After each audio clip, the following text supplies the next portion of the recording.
You're watching a Highwire Media podcast. Hey everyone, welcome back to the show. I'm so glad you're here because today's story is one for the books. It's chilling, heartbreaking, and honestly hard to forget. And of course, as always, I'm your host, Larry Lace. And with that, of course, don't forget to hit that subscribe button down below, hit the bell notification button to be notified of future videos. And with that, let's dive into today's story. We're heading back to the 1970s for this story. And let me tell you, this decade was like the Wild West when it came to crime. Everything about it just feels gritty and grimy in hindsight. Think windowless vans, shady characters looking around every corner, and a general sense of unease in the air. If you are a fan of true crime stories set in this era, you know exactly what I mean. It was all very Garys, Larrys, and Toms creeping around. And trust me, today's story will make you want to double check your locks and never leave home without telling someone where you're going. But for Candra and Julio, a young newlywed couple in Oregon, the chaos of the world felt far away. They were innocent, in love, and just living their lives, unaware of the nightmare waiting for them in the woods. Candra and Julio's love story began when she was 16 and Julio was 21. Now I know that age gap raises eyebrows today, but back then it wasn't as unusual. Candra's family even supported the relationship. Her father, being a deeply religious man, wanted them to make things official, and so they got married. They were young, head over heels, and still in that honeymoon phase, even a year after tying the knot.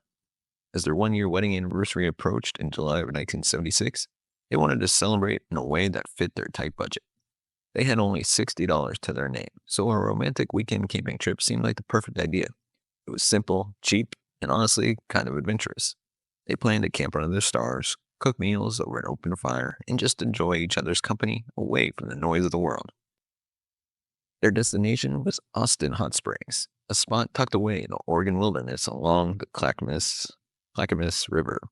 Julio loved fishing and was excited to teach Candra how to fish during their trip. But as romantic as the plan seemed, there were a few unsettling signs before they even left. The night before their trip, Candra had nightmares. In her dreams, something terrible happened in the mountains. She woke up feeling uneasy, like her dreams were a warning. She mentioned to a friend who suggested she take her Bible along for protection. Candra agreed and slipped it into her backpack. And it wasn't just Candra. Julio had a weird feeling about the trip too. He even suggested inviting their friend Mike to tag along, thinking safety in numbers might ease their nerves. But when they stopped by Mike's house to invite him, he wasn't home. So they left a note that said, "Sorry you missed the fun," and continued on their way. With Rusty, their dog, riding in the back seat, they packed up their car and hit the road. They stopped for gas, picked up some canned food, and bought a fishing license before heading towards Mount Hood National Forest. It was a beautiful day, but somewhere along the way, they missed their turn. Instead of reaching Austin Hot Springs, they ended up on a creepy, desolate road that seemed to go on forever. The vibes were off, so they turned around and backtracked, burning a lot of their limited gas in the process. By the time they finally reached Austin Hot Springs, it was late, and the gates to the campsite were already closed. Park ranger let them park outside the gate and walk in, but he warned them they couldn't officially camp until the gates reopened the next morning. They made dinner, locked themselves in their car for the night, and tried to sleep. But Rusty, the vigilant dog, was restless. At one point, they even had to take him down to the river for water in the middle of the night. Needless to say, it wasn't a restful start to their trip. Next morning, they secured a campsite and began to settle in. Julio fished while Candra cooked breakfast, but luck wasn't on their side. Julio didn't catch a single fish all day. Despite trying multiple spots along the river, frustrated but determined, they decided to try one last fishing spot before calling it quits. As they drove farther downstream, they came across a red pickup truck with Nebraska plates parked by the river. A man in his late 20s got out and walked toward the water. Julio, always friendly, approached him, hoping for some fishing tips, but the man was cold, giving short, uninterested replies. That is, until he saw Candra. When his eyes landed on her, everything changed. Suddenly, he was smiling, friendly, and talkative. He introduced himself as Tom, a logger who worked in the area, and told them about a fishing spot a few miles deeper into the woods. According to him, a truckload of fish had just been dumped there, and he promised they'd catch something. Now this is where you want to scream, "Don't trust them!" But Candra and Julio didn't know what we know. They were polite and trusting, maybe a little too trusting. Candra felt uneasy about Tom, though. She noticed the way his eyes lingered on her, and it made her skin crawl. But she convinced herself everything was fine. She had Julio and Rusty with her after all. What could go wrong? They decided to follow Tom's truck deeper into the woods, but as the road narrowed and the trees thickened, Candra's unease grew. When Tom finally pulled over, He suggested they abandon their car and ride with him the rest of the way to save gas. Candra instinctively said no. She didn't want to leave their car, and Leo agreed. They continued driving until they reached a remote, secluded area. By this point, the sun was setting and the woods were eerily quiet. They set up camp, built a fire, tried to relax. Tom joined them by the fire and went to his truck, saying he had something to show them. When he returned, he was holding a dead bird. Tom casually said he'd killed it on his way to the woods and planned to eat it. Andrew was horrified.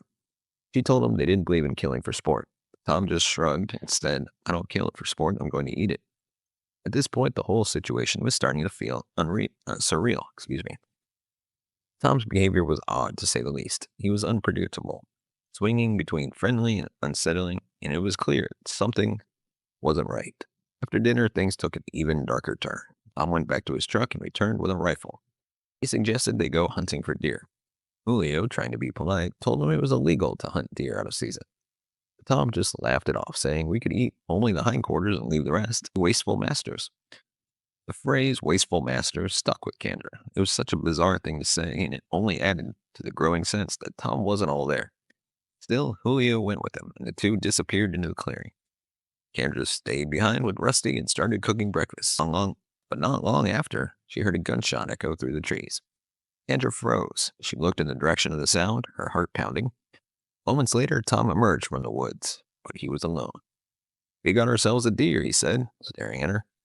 Candra knew deep in her gut that something was wrong. Where was Julio?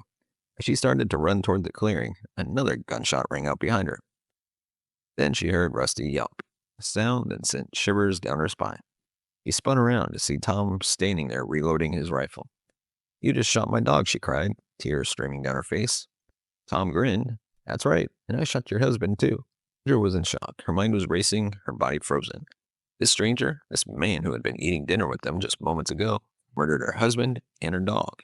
And now she was completely at his mercy. Tom grabbed her by the hand and forced her to walk with him deeper in the woods. "Don't even think about running," he warned. "I can shoot you from 500 yards away. If I leave you here, you won't survive." Candra begged him to let her go, but he just flashed the same vacant, eerie grin. You and your husband were stupid to believe I was a logger," he said. "I've killed 5 or 6 people already, and I'm wanted in multiple states." He admitted his name wasn't Tom, it was Kent. He claimed to be a hitman for the organization and said he'd killed one too many. Now he was on the run. I had to kill your husband," he said matter-of-factly. "I need a companion, and you're fit enough to live with me in the mountains." Candra was horrified. She tried to tell him she wasn't cut out for the wilderness, and she was a city girl, but it doesn't seem to matter. For the next 3 days, Tom held Candra hostage in the woods. He moved her from spot to spot as if he couldn't decide what to do with her. During that time, he repeatedly assaulted her both physically and emotionally. He bragged about his skills as a killer, telling her he could have killed Julio with his bare hands, but chose a gun because it was less messy. He also claimed he had been decent by dragging Julio away before shooting him, so Candra wouldn't have to see it. To cope, Candra clung to the only thing she had left, her Bible. She read from it whenever they stopped to rest, praying for strength and guidance.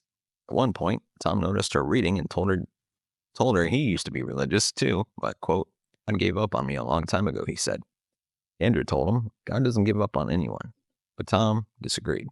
"I've killed too many people," he said. "There's no redemption for me."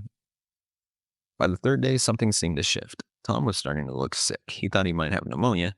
He began to believe he was going to die. He even started crying, telling Candra he didn't want to kill her. He also changed the story about Julio's death. Now he claimed it was an accident. He told Candra the gun had gone off by mistake while he's handing it to Julio. Candra didn't believe him, but she played along. She knew she had to stay calm and do whatever it took to survive. She agreed to his version of events, telling him she'd back him up if he let her go. Finally, Tom agreed. He led her out of the woods, repeating the story over and over, trying to drill it into her head. Once they reached civilization, Tom and Candra went straight to the police station. Tom confidently told the detectives he wanted to report an accidental shooting. He explained that he and Julio had gone hunting, and while passing the rifle back and forth, it had accidentally discharged, hitting Julio in the head. He claimed Candra had witnessed the whole thing. Everyone's shocked. Candra backed up his story. Sitting there in front of Tom, she repeated his version of events almost robotically. Detectives were suspicious, but when they gave Tom a polygraph test, he passed. They took him back to the woods to recover Julio's body and investigate the scene. Julio's body was found badly decomposed, covered in ferns, as if someone had tried to conceal it. Nearby, they found Rusty's remains and the rifles Tom had discarded. The autopsy revealed Julio had been killed by a single rifle blast to the head. The bullet entered through his right cheek and exited the left side of his neck.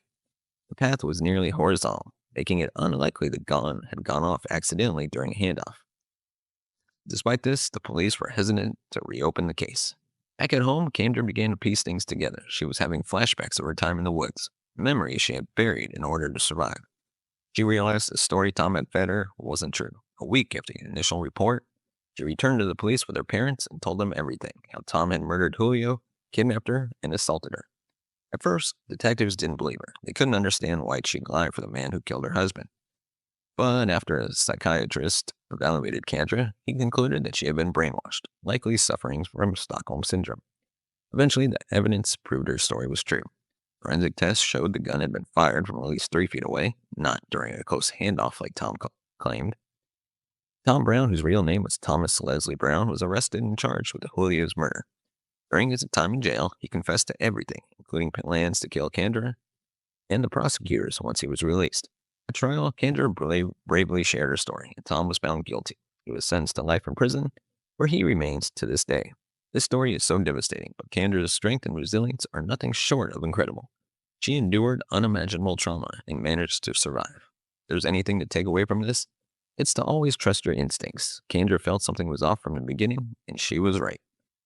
All right, that's it for today's episode. Thank you so much for listening. As always, stay safe out there and give us a thumbs up if you like our video. Hit that subscribe button down below. And if you want to support the channel, you can buy us a coffee at buymeacoffee.com/TCNS. As always, thank you so much for watching, listening, and we'll see you next time.